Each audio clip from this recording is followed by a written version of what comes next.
نہال ہاشمی جو 2017 کو پوری اسٹیبلشمنٹ، عدلیہ اور حکومت کا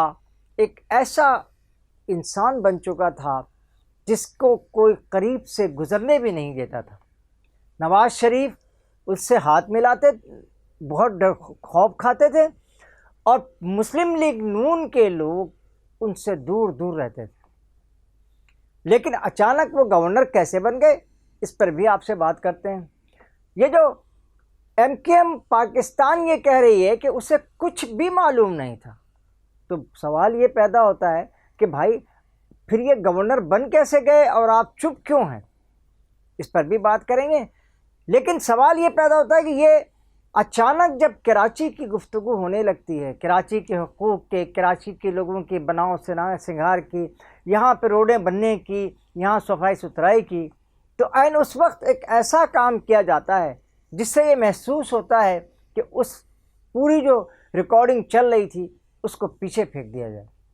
دوستوں یہ کیا ہے، اس بارے میں بھی آپ سے بات کریں گے. اور پیپلز پارٹی نے گل پلازہ کی آگ میں ٹیسوری صاحب کی جو گورنری ہے اس کو اٹھا کر پھینک دیا، اور اب شاید یہ چیپٹر ہمیشہ کے لیے بند کر دیا گیا. اس کے ساتھ ہی آپ میرے چینل کو، میری ریکویسٹ ہے کہ سبسکرائب بھی کر لیں، اور انتہائی گزارش کرتا ہوں آپ لوگوں سے کہ اس کو آپ زیادہ سے زیادہ دیکھنے کی بھی کوشش کیا کریں تاکہ آپ کو اصل حقیقت کا پتہ چل سکے. اب آپ کو میں سب سے پہلے یہ بات بتاتا ہوں کہ جو ہمارے گورنر صاحب آئے ہیں 2017 میں، انہوں نے سپریم کورٹ اور تمام ہی عدلیہ کے ججوں کے خلاف انتہائی حد تک آمیز گفتگو ہی نہیں کی تھی، بلکہ ان کی نسلوں کے بارے میں بھی بتایا تھا کہ تمہاری نسلیں بھی یہاں نہیں رہ سکیں. اور اس کے بعد پوری مسلم لیگ نون، یہ سینٹرل بھی تھے، پوری مسلم لیگ نون جو ہے وہ ان سے دور رہتی تھی اور ان کو قریب نہیں آنے دیتی تھی. انہوں نے بہت کوشش کی اور اس کے بعد عدلیہ نے ان کو جو ہے وہ توہین عدالت کا نوٹس جاری کیا، اور نوٹس جاری کرنے کے بعد ان کو ایک سزا بھی دی گئی، جس کے بعد یہ طے کر لیا گیا تھا کہ اب یہ نہ سینیٹر بن سکیں گے نہ قومی اسمبلی کے رکن بن سکیں گے. لیکن آپ دیکھیں کہ ہمارے پاکستان کا کمال کہ آج 2026 میں، یعنی 17، 18، 19، 20 یا 26 میں یہ گورنر سندھ کا آج 4 بجے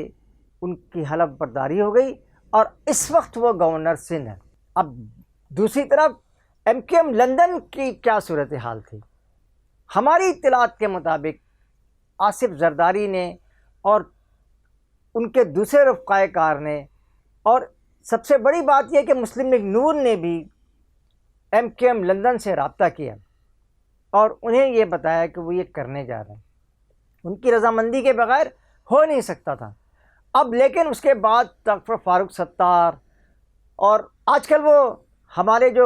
مصطفیٰ کمال صاحب ہیں، ان کی تو بالکل خاموشی ہو گئی ہے. اب وہ بولتے بالتے نہیں ہیں. ہاں، وہ پورے مہینے جو 20-22 دن جو افطار کے گزرے ہیں، ان میں سے بیشتر دنوں میں وہ پیپلز پارٹی کے افطار ڈنر میں، ان کے دوستوں کے افطار ڈنر میں،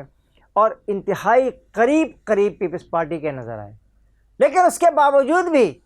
انہیں یہ بات پتہ نہ چل سکی کہ گورنر سندھ کو ہٹایا جا رہا، جبکہ میڈیا میں بھی چل رہی تھی یہ باتیں. اور وہ کہتے ہیں کہ اب وہ جو ہماری ایم کیو ایم پاکستان ہے وہ کہتی ہے کہ جی ہم تو اب شاید حکومت سے الگ ہو جائیں اور یہ ہو جائیں. آپ ہو سکتے ہیں،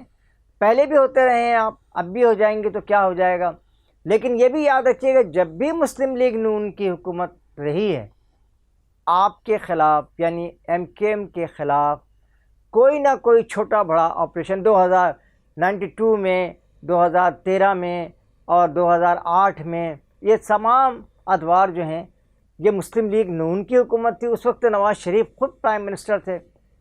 اور ایک اور میں بات بتاؤں کہ ایم کیو ایم بھی لندن میں ہے، اور نواز شریف کی جو ساری پلاننگ ہے وہ بھی لندن میں ہی موجود ہے. یہ میں آپ کو بتاتا چلوں کہ یہ جو نہال ہاشمی صاحب تھے جو گورنر ہو گئے، اب یہ ایک مرتبہ ان سے ملنے کے لیے، نواز شریف سے ملنے کے لیے لندن بھی گئے. تو نواز شریف جب تمام ساتھیوں سے انہوں نے ہاتھ ملایا تو جو اگلے جو نہال ہاشمی کھڑے ہوئے تھے ان کو چھوڑ کے وہ آگے چلے گئے اور ان سے ہاتھ بھی نہیں ملایا. یعنی اس طرح کی دوریاں تھیں. لیکن اب ایسی مجبوری کیا آ گئی کہ ان کو گورنر بنانا پڑ گیا اور آج وہ گورنر سندھ ہے. تو یہ کہنا تو بالکل بھی کوئی سمجھ میں آنے والی بات نہیں ہے کہ اس وقت گورنر بنانے کے لیے متحدہ قومی موومنٹ پاکستان اور متحدہ قومی موومنٹ لندن کو کسی قسم کی کوئی خبر نہیں تھی، کیونکہ عام اخبارات کو تو یہ بات خبر تھی کہ ایسا ہونے جا رہا ہے. لیکن سوال جو سب سے بڑا اہم ہے، جو کل کامران ٹیسوری صاحب سے بھی پوچھا گیا کہ کیا یہ جو گل پلازا کو آگ لگی تھی تو اس میں آپ کی گورنری کو اٹھا کر پھینک دیا گیا؟ تو جواب انہوں نے یہ دیا کہ یہ تو آپ ان لوگوں سے پوچھیں، لیکن جواب یہی ہے کہ جو گل پلازا میں آگ لگی اور اس کے بعد جو ٹیسوری صاحب نے بہت ایکٹیو رول ادا کرنے کی کوشش کی، وہ شاید گورنمنٹ آف سندھ کو پسند نہیں آئی، اور گورنمنٹ آف سندھ نے اب دوبارہ یہ کوشش کر لی ہے، شاید یہ شروع کر دی ہے کہ اس گل پلازا کو لگی آگ میں جس طرح سے ٹیسوری صاحب کی جو ہے وہ اس کو پھینک دیا گیا ہے، ٹیسوری صاحب کی جو خواہشات ہیں، ٹیسوری صاحب کی جو گورنری ہے، اس کو گل پلازا کی آگ کے نظر کر دیا گیا ہے. لہٰذا اب اس میں جو ہے نا کوئی آگے کام بڑھنے والا نہیں. اب ایک اور بات بھی سوال یہ پیدا ہو گیا ہے کہ مسلم لیگ تو ہمیشہ سے ہی کراچی میں کسی نہ کسی طور پہ اسٹیک ہولڈر بن جاتی ہے. کبھی ممنون حسین صاحب کو گورنر بناتی ہے اور کبھی جو ہے وہ ہاشمی صاحب کو بناتی ہے. لیکن آپ کو میں ممنون حسین صاحب کے حوالے سے ایک بات بتاتا چلوں کہ ممنون حسین صاحب جو گورنر بنے تھے اس وقت وہ کراچی چیمبر آف کامرس کے سٹنگ صدر بھی تھے، اور اس سے پہلے جو اشرف ڈبو تابانی اور دیگر لوگ جو گورنر بنے وہ ان میں سے بہت کئی 4-5 لوگ ایسے تھے کہ جو گورنر جو سندھ بن چکے تھے، لیکن ان میں سے کوئی بھی سٹنگ پریزیڈنٹ نہیں تھا. لیکن ممنون حسین ایک سٹنگ پریزیڈنٹ کی حیثیت سے ایک کراچی چیمبر کے وہ پریزیڈنٹ تھے، اینڈ اسی وقت وہ گورنر سندھ بنے. بعد میں وہ صدر پاکستان بھی بنے اور یہ صورتحال سامنے آئی. لیکن یہ جو ہمارے ہاشمی صاحب بنے گورنر، جو ہمارے ممنون حسین تھے وہ بھی یہاں امن و امان کے بس اجلاس کرتے رہے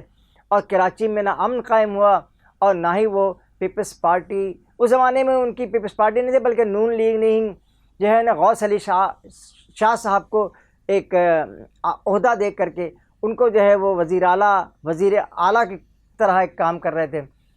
تو اس وقت بھی کراچی میں کوئی خاص پیش رفت نہیں ہوئی،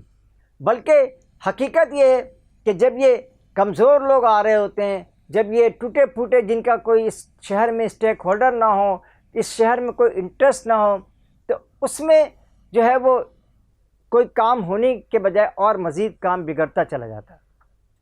لیکن اب سوال یہ پیدا ہو رہا ہے کہ زرداری صاحب نے یہ کام تو کر لیا اور بہت تیزی کے ساتھ کیا کہ گورنر کو ہٹایا جائے، تو کیا گورنر کے ہاؤس میں جو میٹنگ ہوئی تھی کراچی صوبے کی اور 28ویں ترمیم کی، کیا اس کو بھی رجسٹ کر سکیں گے اور کیا اس کو بھی ختم کر سکیں گے؟ کیونکہ یہ بات تو شاید طے کر لی گئی ہے کہ اب یہ گورنری تو آپ کو دے دی گئی، لیکن سوال یہ ہے کہ آپ کیا اس کو بھی ختم کر لیں گے؟ آپ کیا یہ چیزیں بھی ختم کر لیں گے جو اس وقت کراچی کو صوبہ بنانے کی جا رہی ہے؟ اور کیا اب گورنر نہال ہاشمی کے آنے کے بعد صوبہ جو ہے وہ کراچی کو نہیں بنایا جائے گا؟ تو اصل زرداری صاحب آپ کا یہی وہ کمال ہوگا کہ اب آپ کیا کرتے ہیں، کیونکہ اس وقت تو شاید یہ آپ کو بھی اطلاع کر دی گئی ہے اور آپ کو بھی یہ بات بتا دیا گیا ہے کہ آئندہ کراچی جو 28ویں ترمیم ہے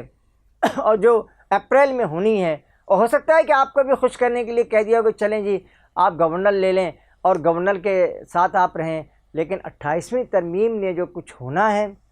اس کو تو آپ ختم نہیں کر سکتے نا. یعنی کراچی صوبہ بن کے ہی رہے گا، اب آپ گورنر تبدیل کریں یا آپ خود تبدیل ہو جائیں.